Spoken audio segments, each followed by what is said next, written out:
오늘은 거룩한 장소에 대해서 다루는 두 번째 시간입니다. 예루살렘 성, 거기에 성전이 지어져 있어서 성전이 지어진 산을 별명처럼 시온산 이렇게 부르는 장소를 살펴보려고 합니다. 오늘 본문을 보면 이 예루살렘 또는 시온은 거룩한 땅, 거룩한 곳, 거룩한 산, 거룩한 성, 뭐 이런 식으로 불립니다. 지난주에 우리가 8구절을 살펴봤는데 생각보다 시간이 많이 길어져서 좀 오늘부터는 조금 본문 전체적인 부분보다는 각 본문에 나오는 거룩이라는 주제에 더 초점을 맞춰서 길어지지 않도록 그렇게 하려고 생각 중입니다. 오늘 살펴볼 구절은 13구절입니다. 금요일날 카톡으로 구절들을 다 보내드렸고요. 이 말씀을 준비하는 과정에서 좀 순서가 좀 바뀐 것들이 있긴 한데 구절들은 똑같이 13구절입니다. 제가 이렇게 보면서 구절들을 다시 이렇게 주제별로 정리를 해봤더니 이제 크게 두 부분으로 나눌 수 있었습니다. 첫 번째 8개의 구절은 이스라엘 역사에 나타난 실제 시온과 예루살렘에 대한 내용을 다루고 있고, 두 번째로 다룰 5개의 구절은 미래를 내다보면서 미래의 시온, 예루살렘에 대해서 이야기하고 있는 그런 내용입니다. 곧바로 본문으로 들어가면 이제 우리가 먼저 살펴볼 것은 시편 2편 6절입니다. 그 카톡으로 보내드린 그 구절들을 좀 보시면 성경을 왔다 갔다 하면서 찾지 않아도 우리가 살펴볼 구절들을 보내드렸으니까 그렇게 좀 보시면 좋겠고요. 내가 나의 왕을 내 거룩한 산 시온에 세웠다 하시리로다 이렇게 되어 있습니다. 일단 이 부분에서는 기초적인 내용들을 좀 더 살펴볼 필요가 있는데요. 먼저 예루살렘과 시온에 대해서 좀 살펴볼 필요가 있습니다. 이 성은 원래 이 가나안에 살던 여부스족의 소유였던 곳인데 이제 다윗이 그 성을 점령합니다. 그러면서 이제 이 성이 다윗성 그렇게 불리게 되죠. 사무엘하 5장 7절에. 그런데 이제 나중에 가면 이제 이 성이 결국 예루살렘이라는 이름으로 불리게 됩니다.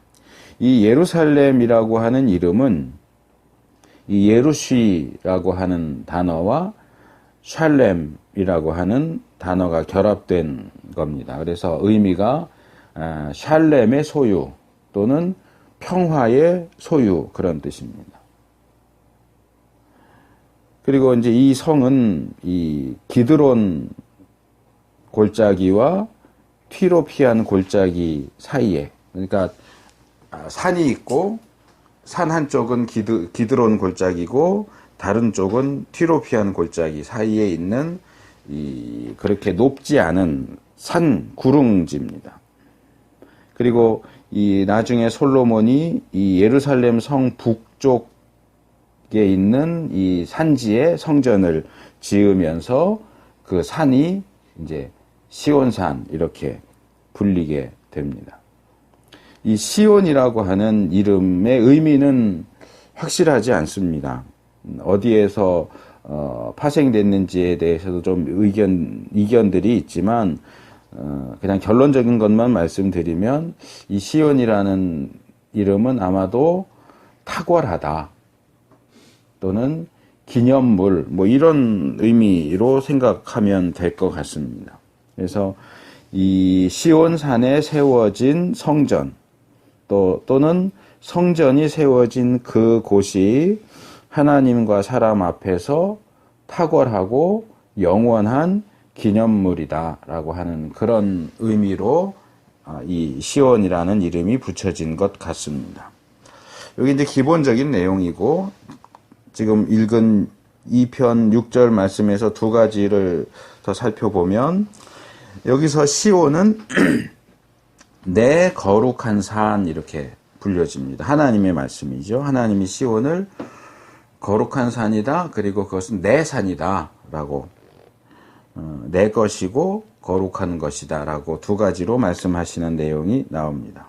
우리는 이미 거룩한 시간에 대해서 살펴보는 가운데 이 시간이든지 공간이든지 물건이든지 사람이든지 하나님과 관련되어서 하나님의 소유가 되었을 때에 그것을 거룩하다고 부른다 하는 사실을 배웠습니다. 이것은 우리가 계속 이 거룩에 대해서 살펴볼 때 계속 반복해서 나오게 되는 아주 기본적인 주제입니다. 지난주에도 말씀을 드렸지만 우리들 자신에게는 거룩이 없어요. 우리 사람에게도 거룩이 없고 따로 거룩한 시간이라는 것도 없고 거룩한 장소라는 것도 없고 거룩한 물건이라는 것도 없습니다. 그냥 평범한 것들이 하나님과 연결될 때에만, 그래서 하나님께 드려지고 그래서 하나님의 소유가 될 때에만 거룩하다라고 하는 표현이 붙게 되는 겁니다. 그래서 여기서는 장소가 이 성전이 세워진 이 시온 산이 하나님의 소유가 되었고 그래서 거룩하다라고 이야기합니다. 하나님에게만 거룩한 것이 아니고 뭐 우리가 계속 살펴본 거지만 하나님께 거룩한 시간, 하나님께 거룩한 장소는 우리도 그 거룩함을 지켜줘야 합니다.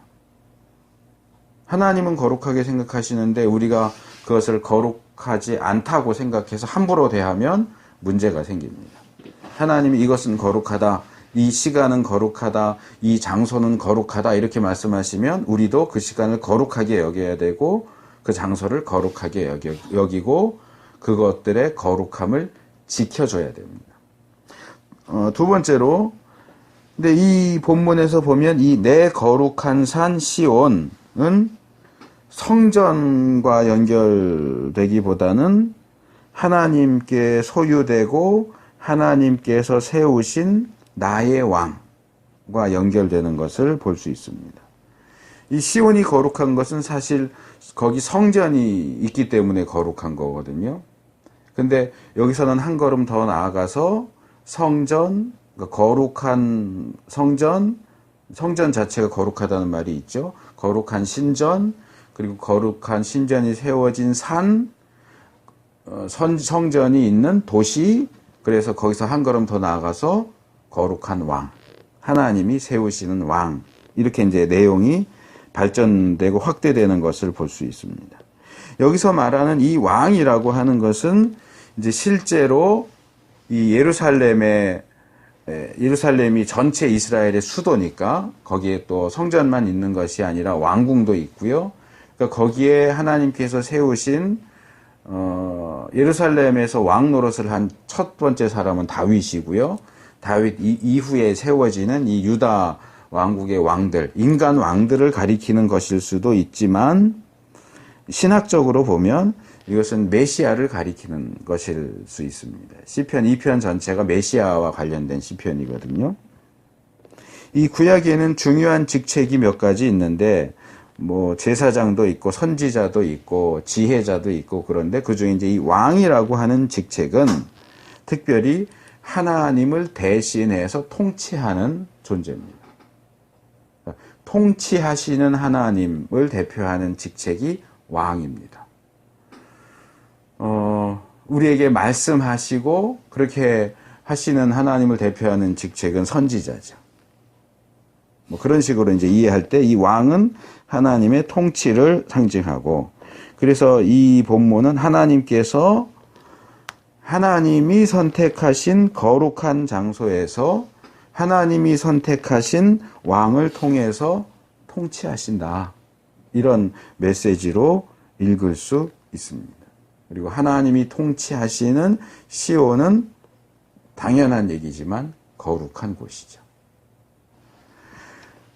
이것과 관련해서 우리가 이제 아까 읽었던 시편 24편 3절, 여호와의 산에 오를 자 누구며 그 거룩한 곳에 설 자가 누군고. 이것은 이제 다윗의 시인데, 여기서는 이 성전이 있는 시온산이 다시 여호와의 산, 그리고 그 거룩한 곳, 이렇게 불리고 있는 것을 볼 수 있습니다. 그런데 여기 여호와의 산과 그 거룩한 곳에 짝을 이루는 표현이 뭐냐 하면 그 산에 오를 자, 그리고 그 곳에 설 자. 그래서 장소가 두 번 나오면서 그 장소와 관련된 사람이 또 두 번 나오죠. 여호와의 산에 오를 자가 누구냐? 그 거룩한 곳에 설 자가 누구냐? 왜 이런 질문을 던질까요? 조금 전에 말씀을 드렸지만 이 하나님은, 여호와 하나님은 시온산에 계시는 분, 특별히 이사야 8장 18절을 보면 시온산에 계신 만군의 여호와, 그래서 하나님이 시온산에 계시다, 이렇게 알려져 있습니다. 그러니까 단순히 명목상으로만 이 시온이 또는 예루살렘이 하나님의 소유가 됐다 하는 것만이 아니라 실제로 하나님이 거기 머물러 계신다는 거죠. 그리고 아모스 1장 2절 말씀을 보면 거기에 머물러 계시면서 이제 앞에서는 이 왕이라는 개념과 연결해서 통치하신다 이렇게 얘기했는데, 아모스서의 내용에 보면 조금 더 구체적으로 들어가서 거기서 하나님이 구원하는 일도 하시고 심판하는 일도 하신다 하는 이야기를 하고 있습니다. 그러니까 하나님께서 거기 머물러 계시면서 왕으로서 구원하는 일과 심판하는 일을 하시는 그곳에 누가 들어갈 수 있느냐? 누가 거기 머물러 있을 수 있느냐라는 질문을 던지고 있는 거죠. 근데 사실 이 질문은 시편에서 우리가 뭐 아주 많지는 않지만 종종 발견하게 되는 질문입니다. 그리고 이 시가 이제 다윗의 시 이렇게 알려져 있지만 사실 이 질문은 이 시편과 또 이스라엘의 종교, 성전 이런 것들과 연결시켜서 볼 때 이 질문은 누가 하는 질문이냐 하면 제사장들이 하는 질문이에요. 특별히 이 성전 문 앞에서 성전을 지키는 문지기들이 성전으로 들어가려고 하는 사람들을 그냥 아무나 막 들여보내는 게 아니고 성전에 들어가려고 하면 현관문 앞에 서서 이 질문을 던지는 거예요. 사실은 조금은 이 형식적인 것이기는 하지만 여호와의 산에 오를 자가 누구냐? 그 거룩한 곳에 설 자가 누구냐라고 물어보는 거예요. 그 질문을 통해서 아무 생각 없이, 별 생각 없이 성전에 들어가려고 하던 사람들이 내가 지금 누구 앞에 가는 건가? 다시 한번 생각하고 나는 그분 앞에 나아갈 준비가 돼 있는가? 자신을 다시 한번 점검할 수 있도록 도와주는 거죠. 그래서 지난주에도 제가 그 말씀을 잠깐 드렸던 것 같은데, 이 전도서에서 이 하나님 앞에 이렇게 성급하게 뛰어들어가듯이 그렇게 하지 말아라. 예배 시간 전에 일찍 오는 거 중요하다. 예배 전에 와서 뭐 하느냐? 하나님 앞에 내가 하나님을 만나고 하나님 앞에 나가서 하나님을 예배하기 위해서 우리가 일주일 동안 세상에서 살면서 묻었던, 우리 손에 묻은 피, 우리 손에 묻은 더러운 것들을 씻어버리고 회개하는 과정이 필요하다. 이게 이제 이스라엘의 성전 예배에서 그 과정이 바로 이런 거예요. 성전에 들어갈 때 아무나 그냥 들락날락 할 수 있는 게 아니고 성전 문 앞을 지키는 제사장이 있어요. 그래서 성전에 들어오려고 하는 사람에게 이 질문을 던지는 거예요. 너는 성전에 들어갈 자격이 있느냐?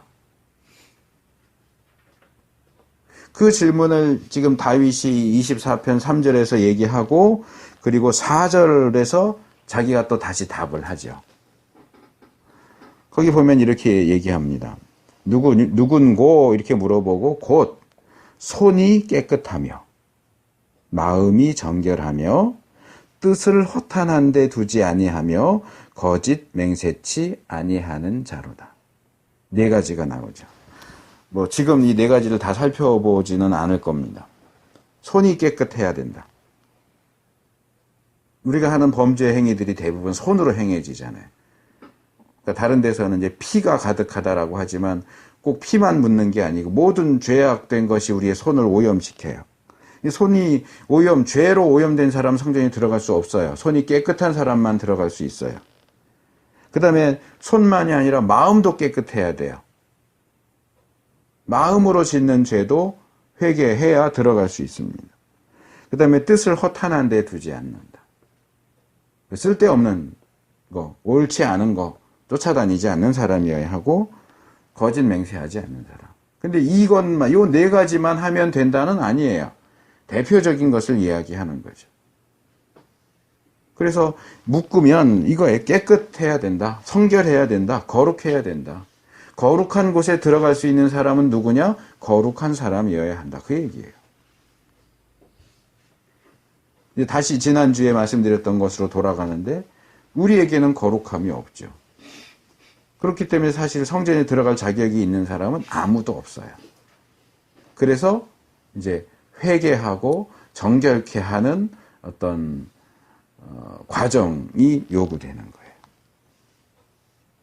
성전에 들어가기 전에 멈춰 서서 이 질문을 듣고 나는 손이 깨끗한가? 마음이 청결한가? 나는 과연 이 거룩한 곳에 들어갈 만큼 거룩하게 살았는가? 점검하고 그렇지 못한 것들은 회개하고 정결케 함을 받은 후에야 하나님 앞에 들어갈 수 있는 것. 자, 이제 세 번째는 이제 다니엘서 9장 16절, 20절, 24절 이렇게 세 구절이 이제 9장에서 연달아서 나오는데요. 이 본문은 이제 이 다니엘서 9장 2절을 보면 다니엘이 예레미야의 그 책을 읽다가 이 포로 생활이 70년이 지나면 끝난다 하는 사실을 알게 됩니다.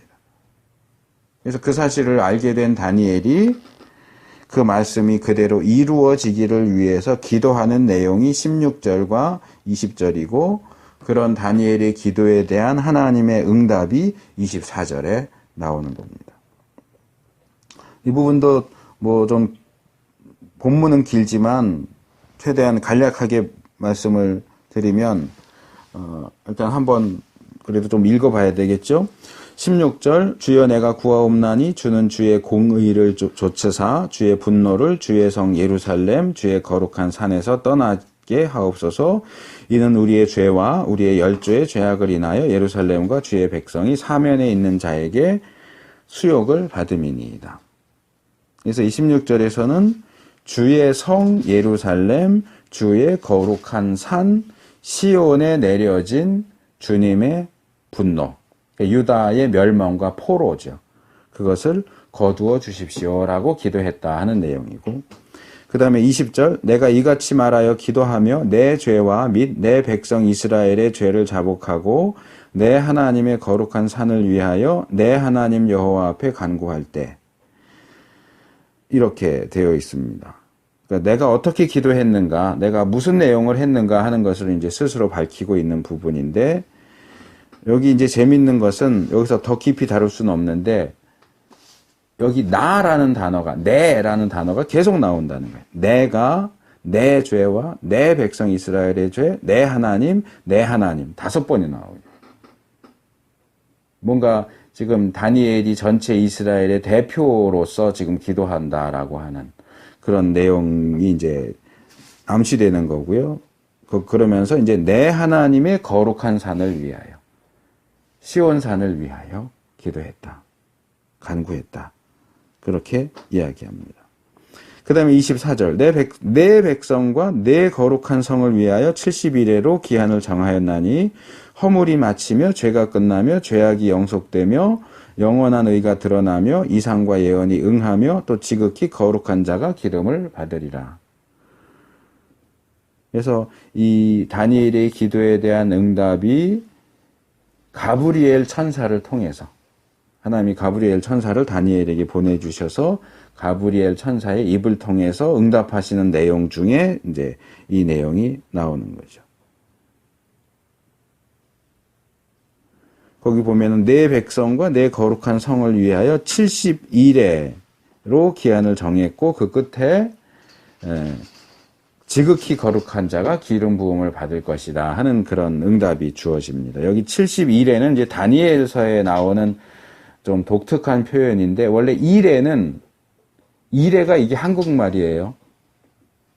하루, 이틀, 사흘, 나흘, 닷새, 엿새, 일에 7이라는 뜻이에요. 7일, 일에. 그래서 일에는 7일을 가리키는 거고, 그러니까 한 주간이죠. 7일로 구성된 한 주간. 그러니까 70일에는 사실상 70주간이에요. 70주를 가리키는 거예요. 근데 이제 문자적으로는 70주지만 여기서는 이제 70년, 한 주가 1년을 상징하는 것으로 사용돼서 이 70일에는 70년을 가리키는 거죠. 그래서 이 9장 16절과 26절과 24절 이제 전체를 놓고 한 세 가지 정도를 좀 살펴보면, 첫째로 이 다니엘이 지금 위에서 간구하는 대상은 주의 성 예루살렘, 주의 거룩한 산, 내 하나님의 거룩한 산, 이렇게 불립니다. 그런데도 불구하고 그것이 하나님의 분노 아래에 있다. 그래서 멸망당하고 거기 살던 사람들이 포로로 잡혀 있다 하는 사실입니다. 자, 여기서 우리는 멸망할 당시 이스라엘 유다 사람들이 던졌을 질문을 우리도 던질 필요가 있어요. 어떻게 하나님에게 속한 거룩한 산과 성이 이런 일을 당할 수 있을까? 하나님께 속한 성인데, 하나님께 속한 산인데, 거룩한 산인데, 그런 곳이 어떻게 멸망할 수 있고, 어떻게 거기 사는 사람들이 포로로 잡혀갈 수 있느냐 하는 거죠. 여기서 우리가 중요한 부분을 생각을 할 필요가 있어요. 하나님께 소유되었다든가 또는 거룩하다든가 하는 이 호칭, 명칭, 이름 자체가 절대적인 것이 아니라는 거예요. 그 이름에 걸맞는 실상이 없다면 이름 자체는 아무 소용이 없어요. 전에 요한계시록에서 예수님을 묘사하는 장면 중에 진실하시며 할 때 이 진실하다라고 하는 것이 이름과 실제가 부합한다. 이제 한문편으로 명실상부 했잖아요. 그거예요. 하나님의 소유가 되었다라는 명, 거룩하다라는 명이 실과 서로 부합돼야 돼요. 명칭은 이 성은 하나님께 소유된 성이야 그랬는데 실제로 이렇게 들어가 보니까 전혀 하나님과 관계가 없는 성이에요. 이름은 거룩한 성 그랬는데 들어가 보니까 거룩한 걸 찾을 수가 없어. 온통 지저분하고 더럽고 그런 것들밖에 없어요. 실제로는 하나도 거룩하지 않아요. 그럴 때에도 그게 정말 거룩한 성이라고 불려져야 되느냐, 하나님의 소유라고 불려져야 되느냐라고 할 때 성경은 아니요 라고 대답하는 거예요. 아니라는 거예요. 성전이, 예루살렘이, 시온이 실제로 하나님의 소유가 되어서 거룩하게 구별되었다고 할지라도, 이게 역사 속에서 사실인데 또 다른 역사적인 사실은 그것이 그 실제적인 거룩이 지켜지지 않고 있다는 거예요. 분명히 예루살렘은 하나님의 소유가 됐어요. 그런데 하나님의 소유답지 않게 되어버렸어요. 하나님이 그 성을 거룩하다고 하셨어요. 그런데 시간을 흘러가면서 그 성의 거룩함이 하나씩 둘씩 옅어지고 하나씩 둘씩 빠져나가고 결국 남아있는 거룩은 하나도 없는 상태가 돼버렸어요. 이름만 남았어요. 거룩하다는 이름만 남았고 거룩한 건 더 이상 거기 하나도 남아있지 않아요. 그래도 하나님이 그것을 자신의 소유로 여기고 거룩하게 여겨야 되느냐? 그렇지 않다는 거예요. 그래서 망한 거예요. 거룩하다고 해줬는데 그 거룩을 지키지 않았기 때문에 망한 거예요. 하나님의 소유로 삼아줬는데 하나님의 소유답게 살고 행동하지 않았기 때문에 버리신 거예요. 두 번째로 이 다니엘이 이 예루살렘과 시온을 아까도 말했지만 주의 성, 주의 거룩한 산, 내 하나님의 거룩한 산 이렇게 부르고 이스라엘을 주의 백성, 이제 20절에는 내 백성 이렇게 부르기는 하지만 이건 이제 기도하느라고 하는 얘기고요. 그런데 그렇게 부르는 반면에 가브리엘을 통해서 주어지는 하나님의 말씀에는 24절에 보면 내 백성, 내 거룩한 성 이렇게 부르지 않으신다는 거예요. 내 백성이에요. 너의 백성, 너의 거룩한 성이에요. 잘 보세요. 주의 성, 주의 백성, 주의 거룩한 성, 다니엘은 그렇게 불러요. 이스라엘과 예루살렘을 이 성은, 이 백성은 주님의 백성입니다. 이 성은 주님의 거룩한 성입니다. 이렇게 부르는데 하나님은 가브리엘 천사를 통해서 다니엘에게 말씀하시면서 그거 내 백성이 아니고 네 백성이야. 내 거룩한 성이 아니고 네 거룩한 성이야. 이렇게 말씀하신다는 거예요. 왜 그렇게 말씀하실까? 두 가지 가능성이 있어요. 그리고 저는 둘 다 가능하다고 봐요. 첫째는 다니엘이 지금 계속 이제 주의 성, 주의 백성 이렇게 얘기하면서 또 내 백성 뭐 이렇게 얘기하니까 그 말을 그냥 받아서 별 의미 없이, 별 특별한 의미 없이 그냥 그 말을 받아서 그래 네 백성, 네 성, 네 거룩한 성 이렇게 말씀하시는 것일 수도 있고요. 근데 다르게 보면 이게 전에도 한번 말씀드렸던 하나님과 모세 사이의 대화를 보면 그런 게 나온단 말이에요. 이스라엘 백성이 너무너무 속을 썩이니까 모세가 하나님한테 하나님 얘들이 내 백성입니까? 하나님 백성이잖아요. 내 자식입니까? 하나님 자식이잖아요. 이렇게 얘기해요. 또 하나님도 화가 나면 모세에게 말씀하실 때 이스라엘을 이게 내 백성이냐 네 백성이지 이렇게 얘기하세요.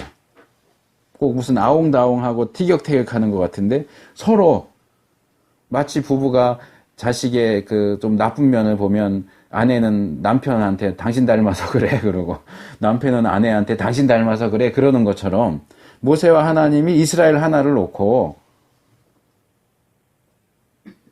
못되게 굴고 불순종하고 그러면 하나님 이거 내 백성 아니에요. 하나님 백성이에요. 그러고 내 백성 아니야. 네 백성이다. 이렇게 말씀하시는 것처럼 그런 비슷한 어떤 상황이 연상된다는 거죠.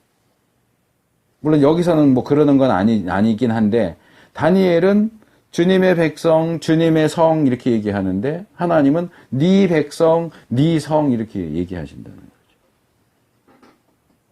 거죠. 이런 거죠.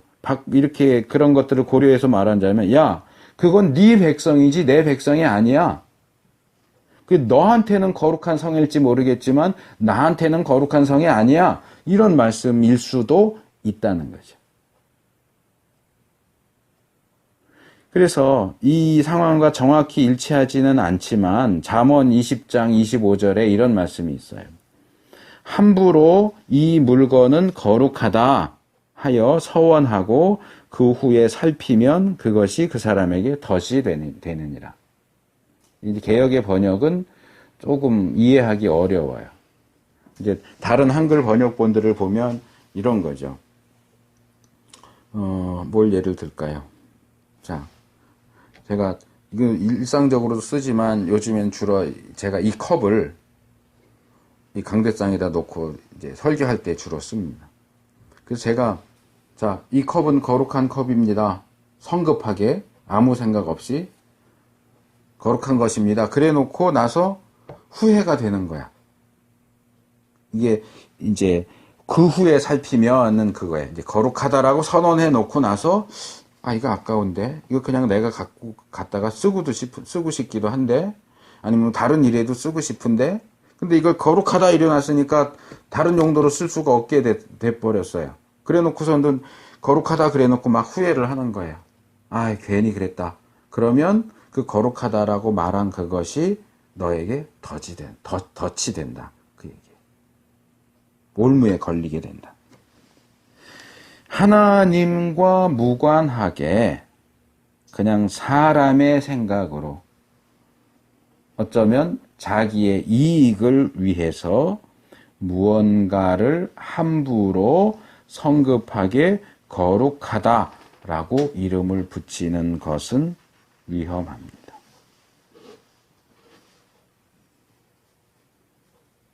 중요한 것은, 정말로 중요한 것은 사람인 우리가 거룩하다라고 말하는 것이 아니라 하나님께서 그것이 거룩하다라고 인정하시느냐 하는 거예요.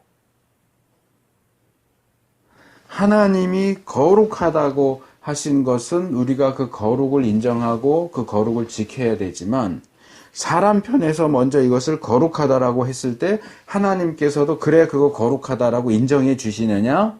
그렇지 않을 수 있다는 거예요. 이건 거룩하고는 좀 다른 얘기지만 제가 가끔 하는 얘기예요. 우리가 기도할 때 하나님께 억지를 부릴 때가 있어요. 하나님, 이거 저한테 굉장히 중요해요. 꼭 들어주셔야 돼요. 라고 기도하면서 억지를 부립니다. 그런데 그게 나한테는 정말 중요하고 급한 일일 수 있지만, 나한테 급하고 중요한 일이라고 해서 하나님께도 중하고 급한 일이겠느냐는 거예요. 나한테는 급하고 중요한 일이 맞아요. 그러면 나한테 급하면 하나님께도 급할까요? 나한테 중요하면 하나님께도 중요한 일일까요? 아닐 수 있어요.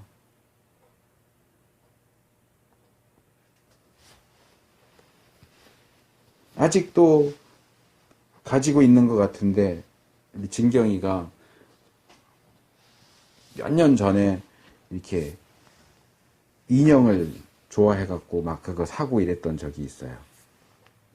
구체관절 인형인가? 이름 맞나? 아니야?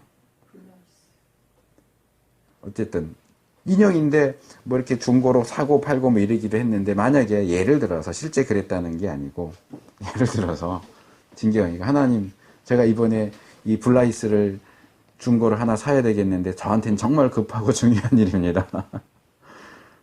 좋은 인형을 살 수 있게 해주세요. 꼭 해주세요. 막 이렇게 막 정말 진심을 담아서 기도했다고 해서 뭐 100% 아니다는 아니겠지만, 하나님께도 그 블라이스 인형을 사는 것이 정말 그렇게 급하고 중요한 일일 수 있을까요? 아니다는 아니에요. 그건 몰라요, 우리가. 그렇지만 우리가 일반적으로 놓고 볼 때 그게 하나님께도 정말 그렇게 급하고 중요한 일일 수 있을까? 아닐 수도 있어 쪽으로 우리가 생각을 할 수 있잖아요. 거룩하다를 그렇게 이해를 하시면 돼요. 나 혼자 거룩하다 그러는데 하나님은 그건 거룩한 게 아니야. 근데 이제 이 다니엘서의 본문으로 오면 더 심각해지죠. 과거에 하나님께서 그걸 거룩하다고 하신 거 맞아요. 그래서 지금 다니엘이 그것이 거룩한 백성이고 거룩한 성입니다라고 얘기하는데, 하나님은 이제는 아니라는 거예요. 예전엔 그랬는데 이제는 아니라는 거예요. 왜? 명, 실, 상부해야 되는데 명과 실이 상부하지 않기 때문에, 더 이상 거룩함이 없기 때문에 그거 더 이상 거룩하다고 부르지 마, 이렇게 하십니다. 뭐 이것도 상당히 심각한 문제이긴 한데 일단 넘어가고요. 세 번째로, 이 거룩한 성에 대한 예언의 성취가, 이 성이 어떻게 될 거다, 이 백성이 어떻게 될 거다 하는 내용도 전혀 없는 건 아닌데, 이 지극히 거룩한 자가 기름 부음을 받는다 하고 연결되고 있다는 거예요. 이건 우리가 처음에 살펴봤던 그 시편 2편에 나오는 내가 나의 왕을 거룩한 산 시온에 세웠다. 그래서 거룩한 산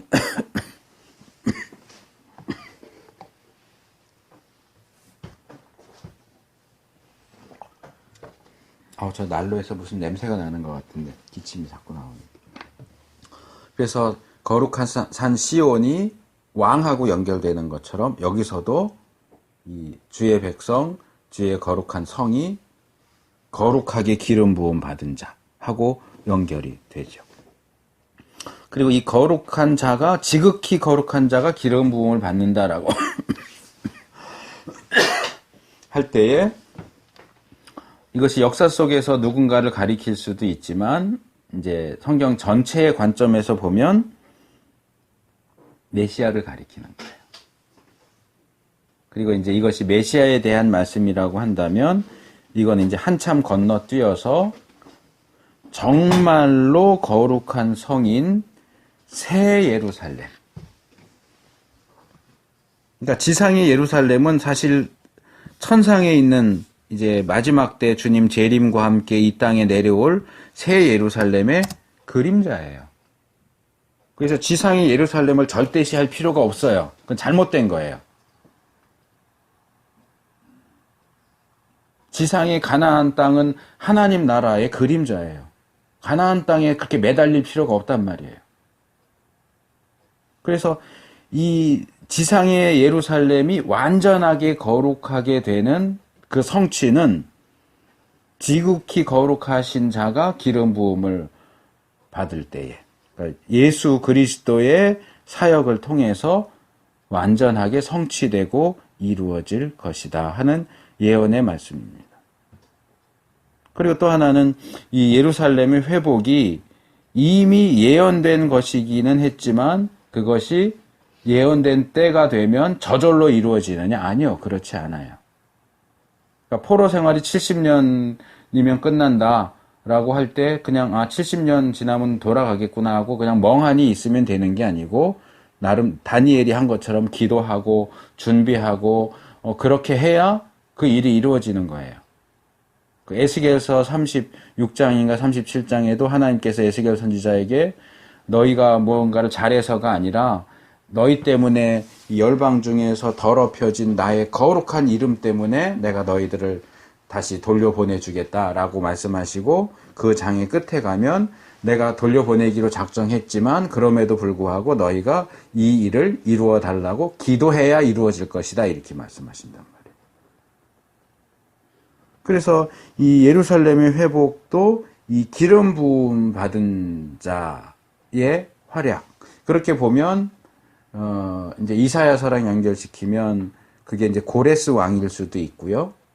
그 다음에 이제 1차 포로 귀환을 이끌었던 스룹바벨을 가리키는 것일 수도 있어요. 이 지극히 거룩한 자라고 하는 것은 역사적으로 볼 때 스룹바벨이나 고레스 왕을 가리킬 수도 있지만 최종적으로는 예수 그리스도를 가리켜요.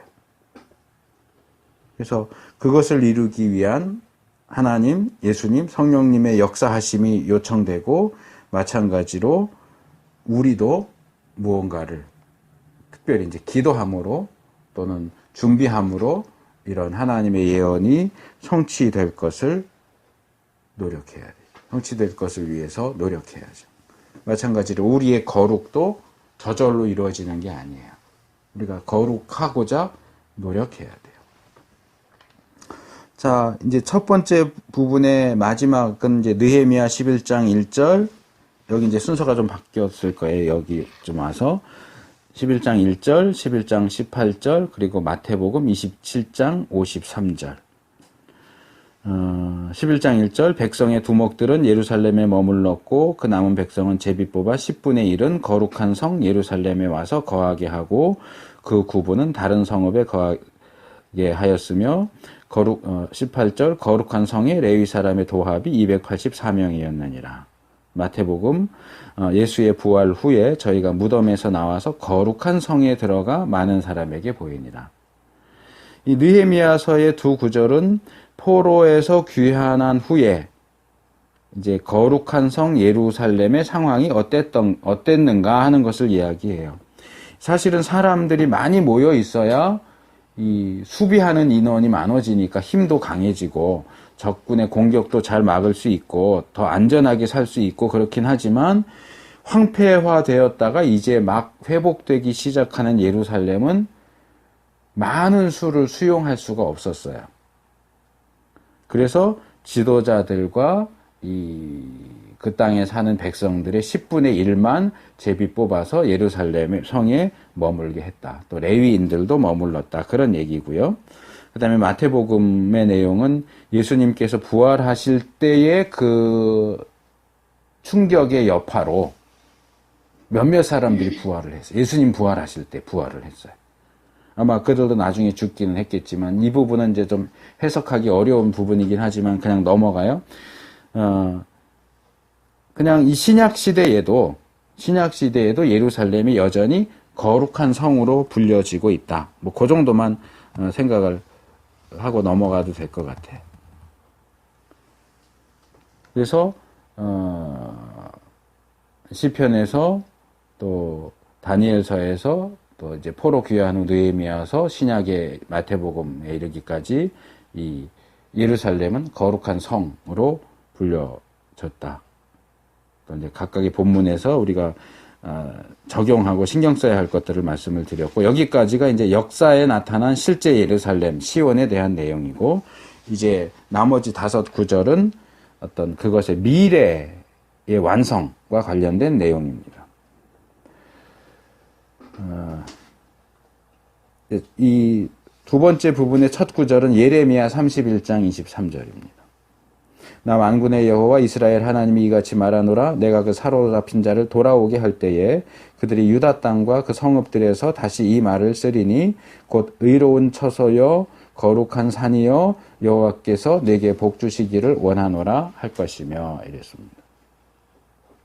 이 본문은 이제 다니엘서보다 이전이죠. 예레미야가 유다의 포로 귀환을 염두에 두고 예언하는 내용이죠. 근데 나 만군의 여호와 이스라엘 하나님이 이같이 말하노라 그랬으니까 사실은 하나님께서 예레미야 선지자의 입을 통해서 직접 하시는 말씀이죠. 근데 여기 보면 뭐 똑같이 이제 거룩한 산이 나오고요. 이제 추가된 것은 의로운 처소가 나오죠. 이것만 봐도 이 의로운 처소와 거룩한 산이 짝을 이루고 있다. 다시 말하면 의와 거룩이 짝을 이루고 있다 하는 부분도 우리가 생각해 볼 필요가 있어요. 거룩하다는 건 어떤 거냐? 뭐 그동안 우리가 살펴봤지만 이 거룩하다는 것은 의롭다 하고도 연결이 된다는 거예요. 불의를 행하는 자는 거룩할 수가 없어요. 거룩한 자라면 당연히 의롭게 생각하고 의롭게 말하고 의롭게 행동해야죠. 그래서 이 거룩이라고 하는 것은 굉장히 포괄적인 개념이에요. 의롭지 않으면 거룩할 수 없어요. 근데 이제 여기서 더 중요한 건 뭐냐 하면 우리가 그동안 거룩한 산, 거룩한 땅, 거룩한 성 이렇게 할 때는 예루살렘과 시온에 국한되어 있는데 여기서는 유다 땅과 그 성읍들과 관련해서 이 말이 사용될 것이다. 물론 여기서 이제 유다 땅과 성읍들에서 그러면 이제 돌아와서 거기서 이 표현을 쓸 것이다 이런 의미도 될 수 있지만 여기서는 일단 이 유다 땅과 그 성읍들이 전체가 다 의로운 처소고 거룩한 산이 될 것이다. 이런 이제 표현으로도 읽을 수 있어요. 그리고 이제 그렇게 볼 때 이게 과연 고레스 칙령에 의해서 유다 백성들이 3차에 걸쳐서 포로에서 귀환한 것만을 가리키는 것일까 하는 의문을 품게 되죠. 왜냐하면 아까도 말씀드린 것처럼 의로운 처소, 거룩한 산 이럴 때는 예루살렘 또는 예루살렘 성전, 시온산만을 가리키지 유다 땅 전체를 가리켜서 말하지 않는다는 거예요. 유다 땅 전체, 그 성읍들 전체를 그렇게 부르지 않아요. 물론 이 뒤에 나오는 여호와께서 내게 복 주시기를 원하노라 하는 이 기도가 이제 축복과 기도라면 하나님 이렇게 해주세요 기도하는 거는 얼마든지 가능할 수 있겠죠. 그런데 유다 땅과 그 성읍들을 의로운 처소고 거룩한 산이라고 부를 수 있다고 한다면 그것은 역사상에 일어났던 포로 귀환만이 아니라 그거보다 훨씬 우리에게도 아직 앞에 있는 오지 않은 미래의 보다 먼 미래의 상황을 가리키는 것일 수 있겠다. 그러니까 스가랴서 보면 이제 하나님이 이 땅에 강림하시고 하는 상황에 대해서 이야기하는 중에 이제 뒤에서 스갈에서 또 말씀을 드리겠지만 거기 보면 말 방울에도 성결, 거룩 이렇게 쓰게 될 것이다 하는 말씀이 나와요. 원래는 성전에 쓰는 것만 성결하고 거룩하게 하고 말 목에다 다는 방울, 목에다 다는지 정확히 어디다 다는지 모르겠지만 그거는 일반적인 물건인데도 하나님이 강림하실 때가 되면 이제 더 이상 일반적인 물건은 없는 거예요. 다 거룩한 거예요. 그래서 말에게 달아주는 방울까지도 거룩하고 성결하다고 할 것이다 라고 하는 말씀이 있는 것처럼 마지막 때가 되면 성전이 있는 곳 예루살렘 성 시온산만 거룩한 게 아니고 유다 땅 그 성읍들 사실은 유다 땅 가나안 땅만이 아니고 이 땅의 모든 것들이 새롭게 될 거예요. 거룩하게 될 거예요. 그렇게 보면 이것은 훨씬 더 미래의 일을 이야기하는 것일 수도 있다. 언젠가 하나님께서 이 땅에 강림하시면 이제 우리는 예수님의 재림이죠. 예수님이 재림하시면 유다 땅과 그 성읍들만이 아니라 모든 세상이 의롭고 거룩한 곳으로 불리게 될 것이다 하는 거죠. 악한 모든 것은 사라질 것이고 의롭고 거룩한 것들만 남게 될 것입니다. 그리고 이제 이하에서 살펴볼 4개의 구절들도 이러한 사실들을 지지하는 쪽으로 읽을 수 있습니다. 자, 두 번째 구절이 오바댜는 한 장으로 되어 있는 예언서인데 기본적으로 에돔에 대한 심판을 이야기합니다. 그런데 좀 더 자세하게 읽어보면 특별히 후반부로 넘어가 보면 이 에돔에 대한 심판이 만국에 대한 심판, 온 세상에 대한 심판으로 확대되고 있는 걸 볼 수 있어요. 특별히 15절에. 그래서 15절에서 마지막 21절까지를 이렇게 보면 이 장면은 꼭 그 하나님의 최후의 심판을 이야기하는 것으로 보여요. 이런 이 전 세계적인 심판을 선언하는 가운데 이제 이 17절에서 오늘 본문 그리고 마지막 21절에 시온산에 대한 이야기가 나옵니다. 오직 시온산에서 피할 자가 있으리니 그 산이 거룩할 것이요 야곱 족속은 자기 기업을 누릴 것이며. 참 하나님의 백성, 이 마지막 심판 때에 참 하나님의 백성, 여기서 이제 야곱 족속이라고 되어 있죠. 하나님의 백성은 이런 우주적인 심판 가운데서도 그 거룩한 산, 시온산, 여기 이제 우리 개역은 시온산에서 피할 자가 있으리니 이렇게 하면 시온산으로부터 이렇게 읽을 수 있는데 그 잘못된 번역이에요. 에서가 아니고 시온산에 이렇게 해야 돼요. 시온산에. 영어로 in이에요. in. 그러니까 시온산이 도피처가 되는 거고 시온산으로 도망가서 거기서 이제 도피처를 찾을 사람들이 있을 것이다. 그게 누구냐? 야곱 족속이다. 그 얘기예요. 참 하나님의 백성은 이 최후의 심판 상황에서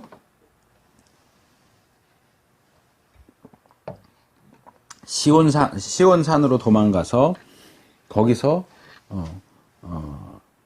보호받고 안전하게 있을 것이고 거기서 기업을 누릴 것이고 그리고 21절에 보면 구원자들이 시온산에서 올라와서 에서의 산을 심판하게 될 것이다. 이렇게 이야기를 해요.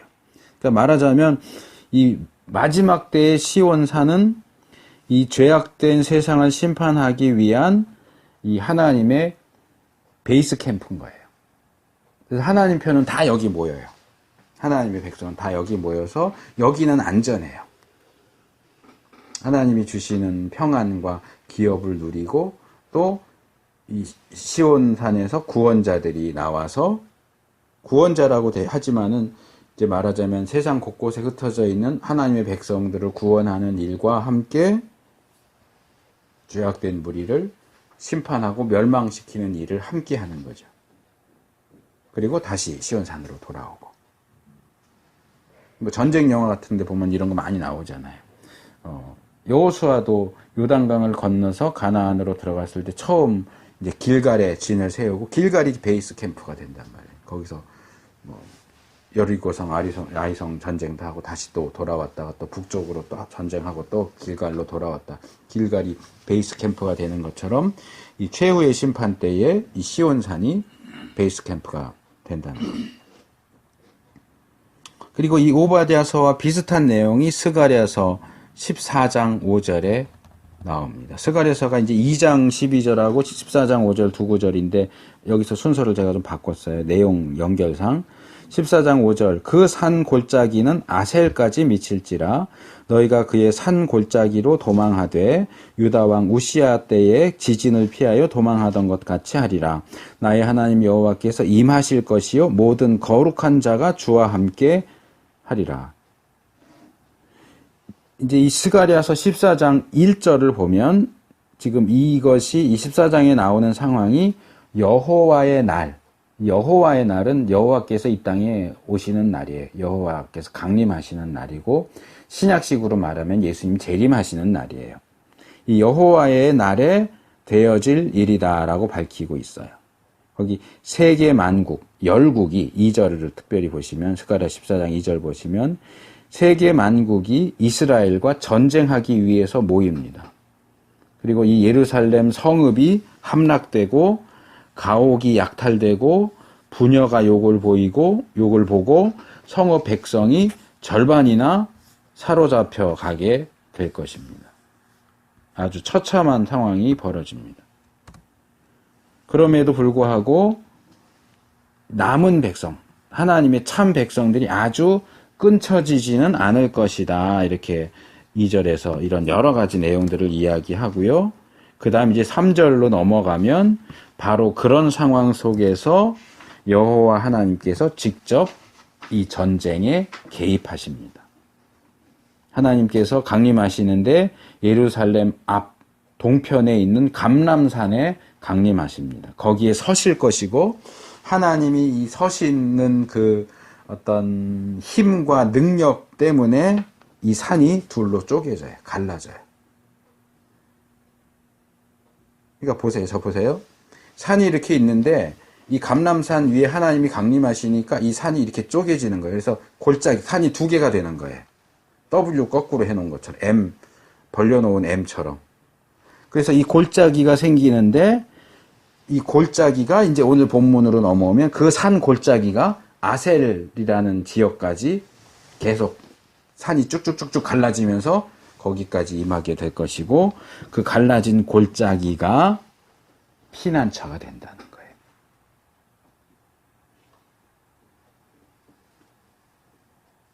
그래서 그 산 골짜기로 도망해라. 살아남은 자들, 하나님의 참 백성들, 아까 오바댜서에서 본 것대로 하면 야곱 족속들은 그 산 골짜기로. 근데 이 그 산 골짜기가 그 오바댜서에 보면 거룩한 산 시온인 거죠. 거기서 도망해라. 그래서 거기에 임하신 여호와 하나님께서 거기 임하실 때에 하나님께 속한 모든 거룩한 자도 하나님과 함께 오게 될 것이고 이 땅에 남은 하나님의 백성들도 거기 모이게 될 것이고 이 전쟁을 통해서 하나님께서는 하나님을 대적하는 모든 세력을 무찌르시고 온 세상의 왕이 되실 것이다. 근데 이제 우리 신약에서는 그것이 이제 하늘에서 새 예루살렘이 내려오고 새 하늘과 새 땅이 내려오고 하나님 나라가 임하고 이렇게 되지만 구약에서는 그 개념이 없어요. 구약의 종말론과 신약의 종말론이 달라요. 구약의 종말론은 상당히 현세적이에요. 그래서 하나님이 이 땅에 오시고 하나님의 원수들을 다 무찌르시고 그래서 이스라엘이 세계 최강대국이 돼요. 그리고 끝이에요. 구약에서는 그게 끝이에요. 하나님이 왕이 되셔서 과거에 이제 뭐 다윗 시대나 그때처럼 하나님이 이제 예루살렘에서 왕이 돼서 다스리시고 말하자면 오늘날의 이스라엘이 오늘날의 미국처럼 되는 거죠. 전 세계의 가장 강력한 국가.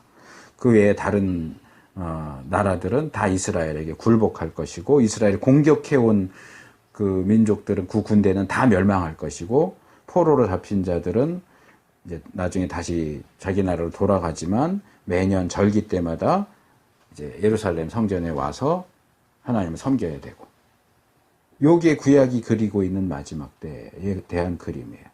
근데 신약으로 넘어오면 구약의 종말론에서 끝나는 게 아니고 신약의 종말론은 그게 단순히 어떤 민족과 나라로서의 이스라엘이 세계 최강대국이 되는 것이 끝이 아니고 그때의 이스라엘과 그때의 유대인은 신약 이후 시대의 교회와 그리스도인, 민족, 인종의 문제가 아니고 믿음으로 만들어진 새로운 인종인 그리스도인과 교회로 대체가 되고 새하늘과 새 땅이 임하게 되고 하나님 나라로 이렇게 연결돼서 가는 거예요.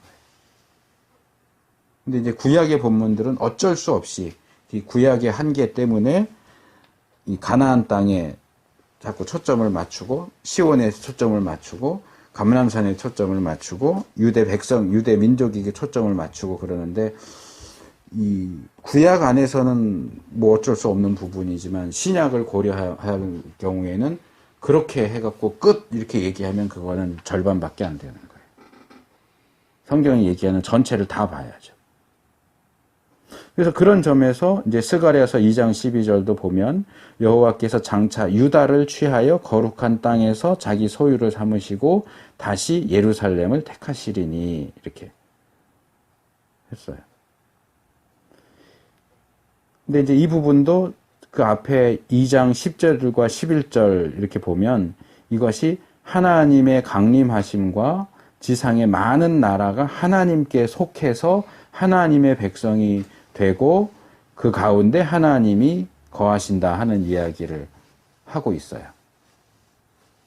그러면서 이제 유다를 거룩한 땅에서 자기 소유 삼으시고 예루살렘을 다시 택하신 조금 전에 제가 얘기한 이 구약의 종말론적인 그런 것들을 이야기하죠. 그래서 이 말씀도 단순히 포로 귀환을 넘어서는 마지막 때에 대한 내용이다 이렇게 읽을 수 있어요. 최후의 전쟁, 하나님의 감람산 강림, 이스라엘 공격해온 적들의 패배와 복속, 그 다음에 유다와 이스라엘의 회복, 최종적으로 하나님의 영원하신 통치. 이게 구약의 선지자들이 그리고 있는 구약의 종말론의 모습이에요.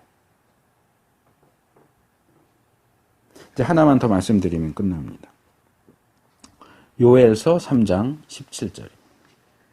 그런즉 너희가 나는 내 성산 시온에 거하는 너희 하나님 여호와인 줄 알 것이라.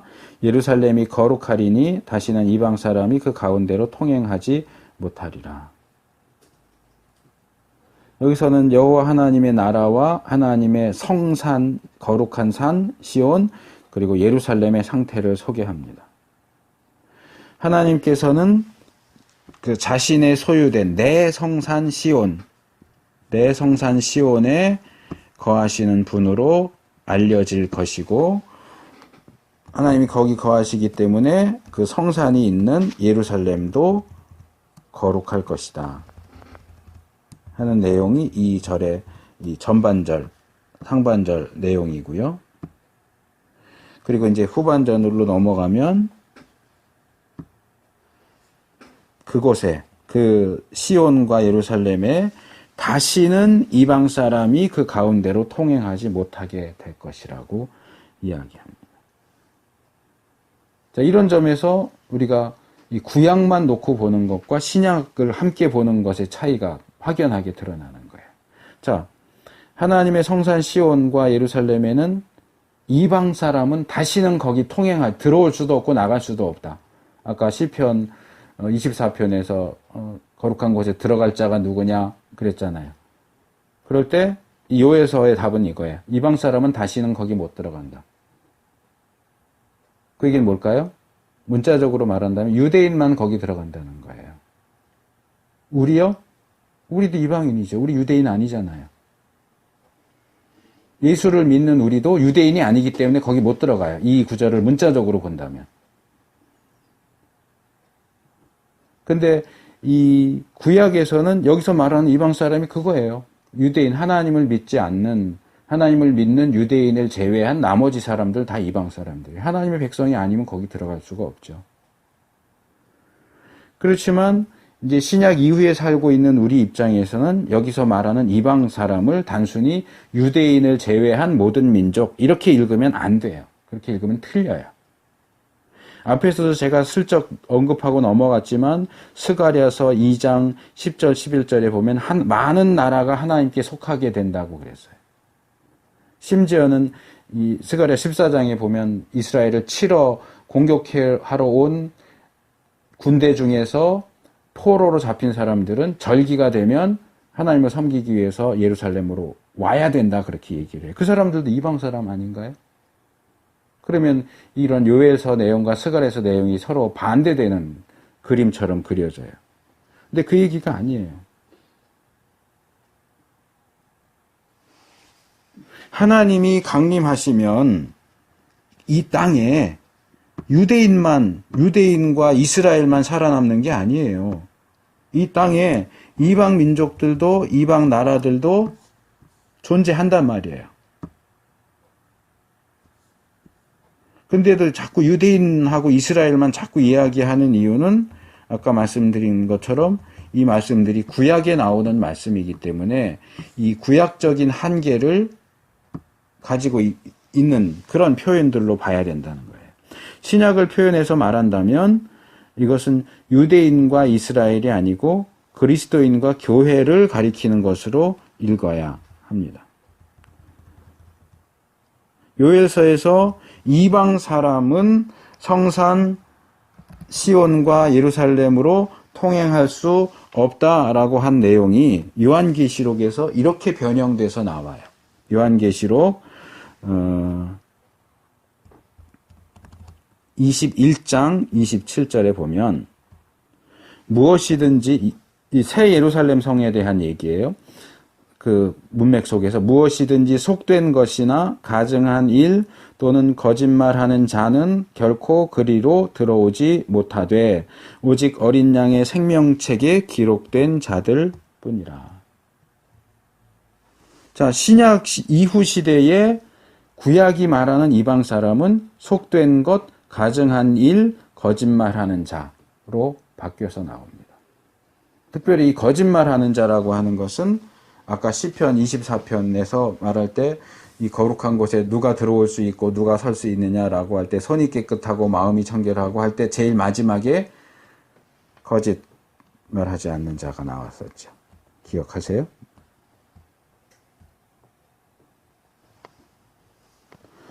손이 깨끗하며 마음이 청결하며 뜻을 허탄한 데 두지 아니하며 거짓 맹세치 아니하는 자로다. 지금 이게 같은 맥락에서 얘기되고 있는 거예요.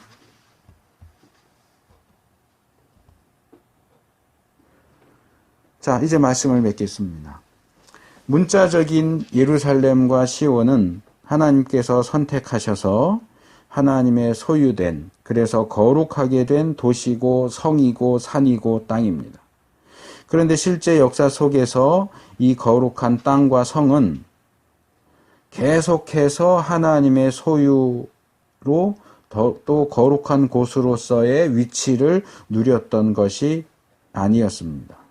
그들의 이름과 그들에게 주어진 이름과 그들의 실제가 서로 부합하지 않았기 때문에 멸망할 수밖에 없었고 포로로 잡혀갈 수밖에 없었고 또 회복되고 또 귀환했지만 또 그 이후에도 이제 우리가 알지 못하는 신구약 중간 시대의 그 역사를 통해서도 보면 계속해서 강대국들의 식민지가 되어야 했고 이런 이제 한문 표현으로 부침, 떠올랐다가 가라앉았다, 떠올랐다 가라앉았다 하는 그 역사를 계속 경험해야 했어요.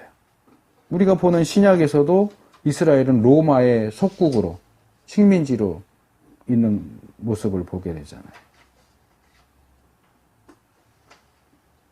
그래서 하나님께서는 더 이상 부침하지 않는, 떠올랐다가 가라앉았다 하지 않는 영원히 하나님의 도시, 소유가 되고 영원히 거룩한 도시와 성과 땅을 약속하시는데 그것은 이 예수님이 재림하신 이후에 세워질 새 예루살렘입니다. 근데 예루살렘만 새로워지는 게 아니고 새 하늘과 새 땅 그러죠. 이 하늘도 새로워지고 땅도 새로워져요. 이 새 예루살렘에 대한 것은 이 거룩한 장소에 대한 내용을 다루는 마지막 주제로 제가 말씀을 드릴 겁니다.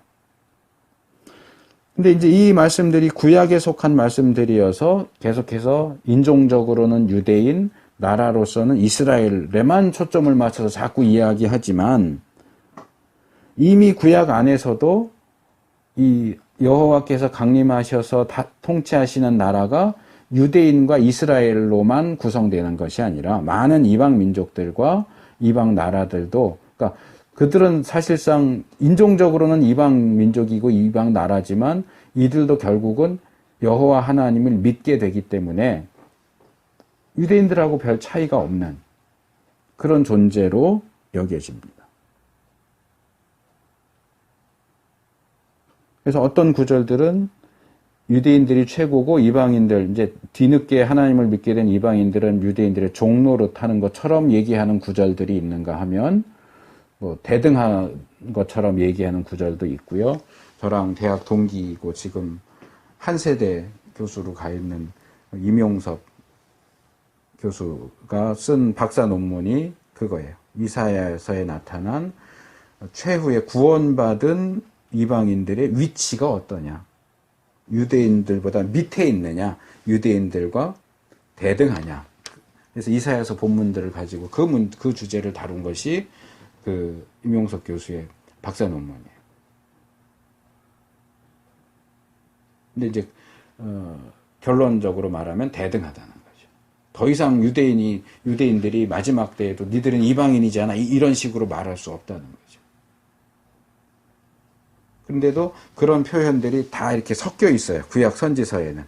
예수님의 초림에 대한 내용과 재림에 대한 내용이 막 섞여 있는 것처럼 그런 것들이 섞여 있기 때문에 이 구약에 나오는 말씀만 가지고 종말론을 이야기하는 것은 50점밖에 안 된다. 신약으로 오면 예수 그리스도를 자신의 주님으로 영접한 모든 사람들, 유대인 출신 그리스도인, 이방인 출신 그리스도인, 그 사이에 이 약속이 주어지고 그들에게서 이 약속이 성취된다 하는 사실을 보게 됩니다. 그래서 우리는 이런 신약의 시각에서 구약을 읽어야 돼요. 신약을 무시하고 구약을 읽으면 그건 유대교 신학이에요. 기독교 신학이 아니에요. 근데 기독교 안에 또 유대교 신학을 하는 사람들이 많아요. 신약을 무시하고 구약만 자꾸 읽고 구약에서 얘기하는 것만 갖고 자꾸 얘기하는데 구약이 얘기하는 것과 신약이 얘기하는 것이 짝을 이루고 있기 때문에 그 둘을 같이 봐야 됩니다. 그런 점에서 이제 이 거룩한 장소에 대한 말씀들을 이 신약의 필터를 거쳐서 우리에게 적용하는 것이 가능해지는 거죠. 안 그러면 우리가 하나님 예배하려면 다 예루살렘 가야 돼요. 딴 데선 예배 드리면 안 되니까. 그럼 구약적인 거죠. 우리가 있는 장소를 거룩하게 하는 것. 그리고 우리가 있는 장소를 거룩하게 하려면, 그 장소의 거룩함을 지키려면 거기에 있는 우리 자신이 거룩해야 돼요. 예루살렘 자체가 뭐가 어떻게 된 게 아니에요. 성전 자체가 어떻게 된 게 아니에요. 거기 살고 있고 거기 들락날락 하는 사람들이 거룩하지 못하니까 성전이 더럽혀지는 거고 예루살렘이 더럽혀지는 거고 그 거룩함이 깨지는 거예요. 사실은 시간의 거룩함과 장소의 거룩함, 물건의 거룩함도 다 사람의 거룩함하고 연결되어 있어요. 우리가 거룩하지 못하면서 어떤 장소, 우리가 살고 있는 장소, 우리가 드나드는 장소가 여전히 거룩할 것이다 라고 생각하는 건 아주 큰 착각이에요. 그것이 거룩한 곳이었다 할지라도 거룩하지 못한 내가 거룩하지 못한 행동을 하면서 거기를 들락날락하면 그 거룩한 곳이 거룩하지 않게 되는 거예요. 그래서 시간의 거룩함을 지키는 것, 공간의 거룩함을 지키는 것은 결국 나 자신의 거룩함을 지키는 것에서부터 시작되는 거고, 사실은 그게 시작이고 그리고 그게 또 끝이에요. 우리 자신은 내가 살고 있는 시간을 어떻게 거룩하게 하는가, 내가 있는 장소들을 어떻게 거룩하게 하는가, 그 거룩함을 어떻게 지키고 있는가 자신을 좀 돌아보고 하나님 기뻐하시는 그런 모습으로 살아가는 우리들